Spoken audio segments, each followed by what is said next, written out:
চলুন ঘুরে আসি আজ একটু মালঞ্চের দিক থেকে। সকাল থেকে বৃষ্টি হচ্ছে, বর্ষণমুখর দিন, বেরিয়ে পড়লাম। এটা বাসন্তী হাইওয়ে, সায়েন্স সিটি থেকে এই বাসন্তী হাইওয়ে সায়েন্স সিটির নিচ দিয়ে সোজা চলে গেছে বাসন্তী অবধি। দুপাশে জলকর, বামনঘাটার কাছে প্রচুর জলকর দেখতে পাবেন পাশে পাশে। এখানে মাছ চাষ হয়, নানান ধরনের মাছ চাষ হয়, ছোট ছোট জলকরে মেইনলি চিংড়ি এবং মিষ্টি জলের মাছের চাষই বেশি হয়।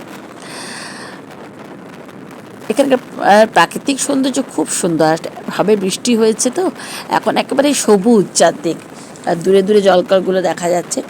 এখান থেকেই সোনারপুরের দিকে একটা রাস্তা চলে গেছে, সোনারপুরের দিক দিয়েও আপনারা আসতে পারেন। এটা এসে মিশেছে। কিছুটা এগিয়ে যাওয়ার পরে এখানে লেদার কমপ্লেক্স এখন তৈরি হয়েছে, নতুন লেদার কমপ্লেক্স শিফট হয়ে এসছে বামনঘাটা ক্রস করে।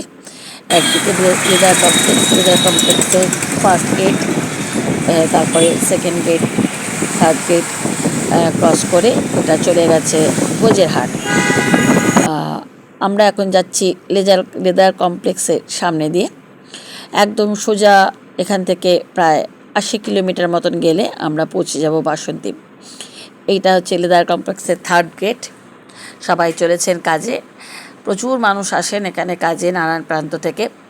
আর এই রাস্তাটা সোজা চলে গেছে মালঞ্চর দিকে। এটা ভোজের হাট থেকে বাঁ দিকে যে রাস্তাটা ঢুকে গেছে এটা চলে যাচ্ছে new town, Rajarhat new town. এখান থেকে বেশি না, গাড়িতে 20-25 মিনিট মতন গেলেই রাজারহাট নিউ টাউন পাবো। 20 কিলোমিটার মতন হবে। আর যে সোজা রাস্তাটা যেটা এটা সাইডে বাদিকে বাঁক নিয়েছে, আর সোজা যে রাস্তাটা দেখছেন এটা চলে গেছে মালঞ্চর দিকে। মালঞ্চতে মাছ বাজার খুব বিখ্যাত, ঘুষিঘাটার পরে মালঞ্চ, এখান থেকেই সমস্ত মাছ আমাদের এদিকে আসে। এটা হচ্ছে ঘটকপুকুর মোড়। এটার থেকেই ডান দিকে রাস্তাটা সোনারপুরের দিকে চলে গেছে, আর বাদিকে বেঁকে গেছে শেখরপুরের দিকে, এখানে বড় বড় নার্সারি আছে।